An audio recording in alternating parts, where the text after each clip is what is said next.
Hello, मेरा नाम श्याम है। फ्रेंचाइज डिस्कवरी में आपका स्वागत है। आज हम बात करने वाले हैं वर्किंग कैपिटल के ऊपर। वर्किंग कैपिटल क्या है और किस तरीके से वर्किंग कैपिटल को हम लोग एनालिसिस करते हैं और चेक करते हैं। तो वर्किंग कैपिटल एक बिज़नेस में बहुत ही इम्पॉर्टेंट पॉइंट्स होता है। आपको इसको बहुत ही फोकस तरीके से चेक करना होता है, क्योंकि वर्किंग कैपिटल की वजह से काफ़ी सारे बिजनेसेस क्लोज हो जाते हैं, क्योंकि लोगों को पता नहीं होता है कि मैं जो बिज़नेस करने जा रहा हूँ इसमें कितने वर्किंग कैपिटल की नीड होती है। बस वो एक एजप्शंस या फिर उनको लगता है कि मैं नेक्स्ट मंथ से ही पैसा कमाने लगूंगा और वो एक मिनिमम अमाउंट लेके बिज़नेस को स्टार्ट कर देते हैं। बट एक्चुअली ऐसा बिल्कुल नहीं होता है। जब भी अगर आप कोई स्टार्टअप या फिर अगर आप फ्रेंचाइजिंग बिजनेस में आप आ रहे हैं तो आप ब्रांड के साथ में, और अगर आप सेल्फ एनालिसिस कर रहे हैं तो आप प्लीज़ इसको देखिए कि वर्किंग कैपिटल कॉस्ट कैसे एनालिसिस की जाती है। सो फॉर एग्जांपल, आप एक बिजनेस प्लान कर रहे हैं, सेटअप कर रहे हैं, जिसमें इन्वेस्टमेंट होता है 30 लाख रुपीज़ का। क्योंकि जब आप इस बिज़नेस को चलाते हैं तो इमीडिएटली बिजनेस आपको प्रॉफिट नहीं करता है।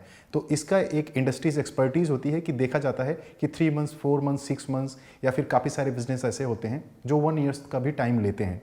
ऐसे टाइम में आपको देखना है कि मुझे कितने वर्किंग कैपिटल की नीड है। तो फॉर एग्जांपल 30 लाख का मैं एक कैपेक्स इन्वेस्टमेंट किया और मैं बिज़नेस स्टार्ट करने जा रहा हूँ, और इस बिज़नेस को ब्रेक इवन करने के लिए नेक्स्ट 3 to 4 मंथ्स का टाइम लगता है। और क्योंकि मेरा हर महीने का जो फिक्स कॉस्ट है वो अप्रॉक्सीमेटली फॉर एग्जांपल है 2 लाख रुपीज़ है। तो ऐसी कंडीशंस में आपको ये समझना है, क्योंकि मुझे 3 to 4 मंथ्स का बैकअप रखना है, 10 से 12 लाख रुपीज़ जो है आपको एज अ बैकअप रखना है। तो अगर आप 30 लाख रुपीज़ का बिजनेस करने जा रहे हैं और आपके पास में वर्किंग कैपिटल नहीं है, तो आप बिजनेस को थोड़ा सा मिनिमाइज़ कीजिए। आप बिजनेस कीजिए 20 लाख के आसपास का, और बाकी का पैसा आप एज अ वर्किंग कैपिटल रखिए।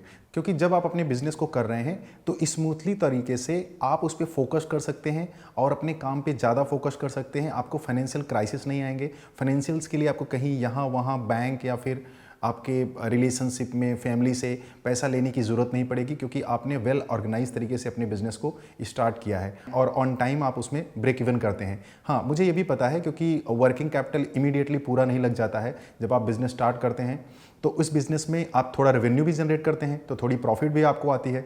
तो बट मैंने जो यहाँ पे वर्किंग कैपिटल रखा है वो तो 100% नो सेल के हिसाब से हमने रखा है कि मेरा ये महीने का फिक्स कॉस्ट इतना ही है, ये उस हिसाब से हमने वर्किंग कैपिटल रखा है।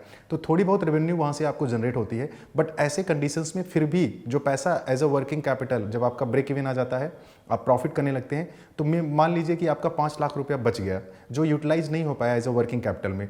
बट मेरा ये मानना है कि वो भी 5 लाख रुपया आप बैंक में सेव रखिए। रीजंस क्या होता है कि आप ये समझिए कि कोई भी बिजनेस जब आपका 1 ईयर के ऊपर काफ़ी अच्छी तरीके से रन करने लगा है, तब आप उस वर्किंग कैपिटल को विड्रॉ कर लीजिए। तब उसकी यूज की जरूरत नहीं है, क्योंकि अब आप मंथली बेसिस पे अच्छा प्रॉफिट कर रहे हैं। इंडिया में कैसा है कि सीजनल बिजनेस होता है, किसी महीने में बिजनेस ज़्यादा होता है, किसी महीने में बिजनेस कम होता है। मोस्टली क्वार्टर बेस पे ये देखा गया है कि ठंडी के महीने में, गर्मी के महीने में, बरसात के महीने में इस तरीके से बिजनेस के ऊपर काफ़ी इंपैक्ट आता है।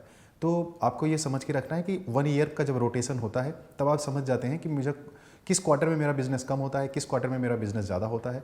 ऐसी कंडीशंस में आप नॉलेजेबल हो जाते हैं, अंडरस्टैंडिंग प्रॉपर हो जाती है। फिर उसके बाद में आप अपने वर्किंग कैपिटल को विड्रॉ कर लीजिए।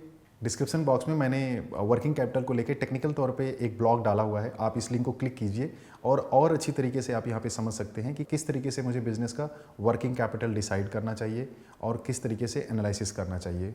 और हाँ, अगर ये वीडियो आपको अच्छा लगा है तो please like, share and subscribe कीजिए। साथ में आप कमेंट भी कर सकते हैं। और मेरे नए अपडेटेड वीडियोज़ के लिए अगेन आपको बेल आइकॉन बटन दबाना है, ताकि मैं आपको हमेशा नोटिफाई करता रहूँ।